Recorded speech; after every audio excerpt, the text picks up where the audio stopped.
Hello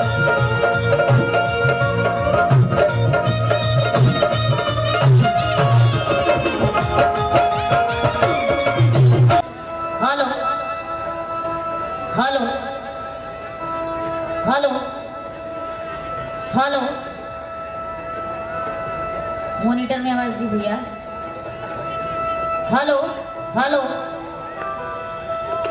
hello hello, और तनी बनाई। अच्छा हेलो हेलो, तनी देखत रह, ठीक बा? समझ में आवत न भोजपुरी? चल, रोज तो हिंदी में बात करते बानी सब है, आज भोजपुरी में बतिया लिए रात।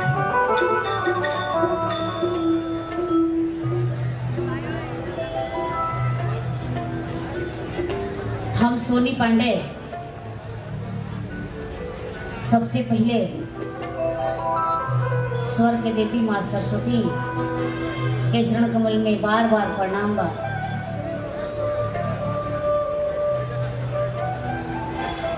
और इस कार्यक्रम में उपस्थित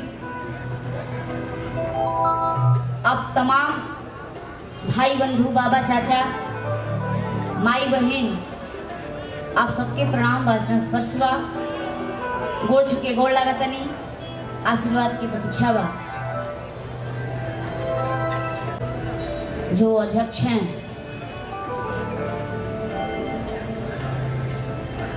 हमारे बड़े भाई अनिल सिंह जी,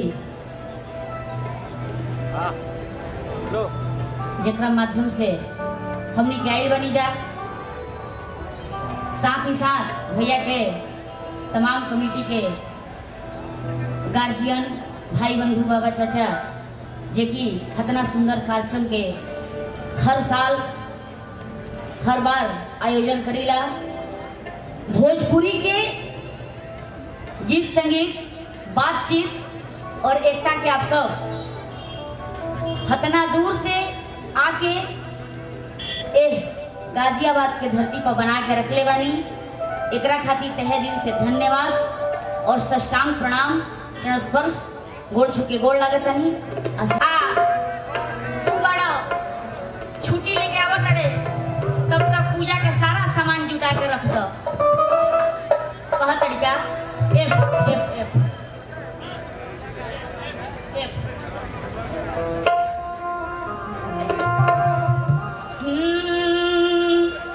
कहतड़ी कि हम तक कहले पानी देवाराया बाटी से। देखिए आ बाटी,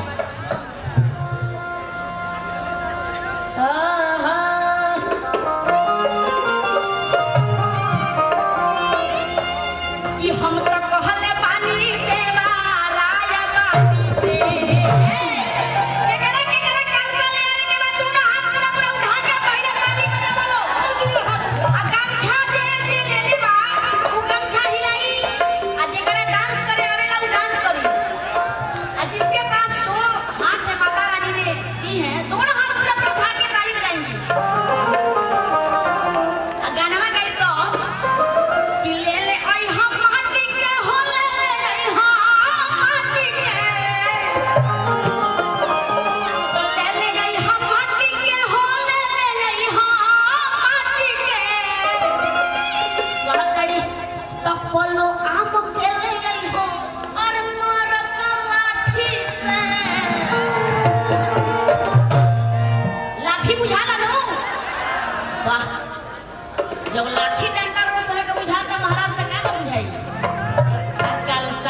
तो ई माई के भक्ति के पता चली।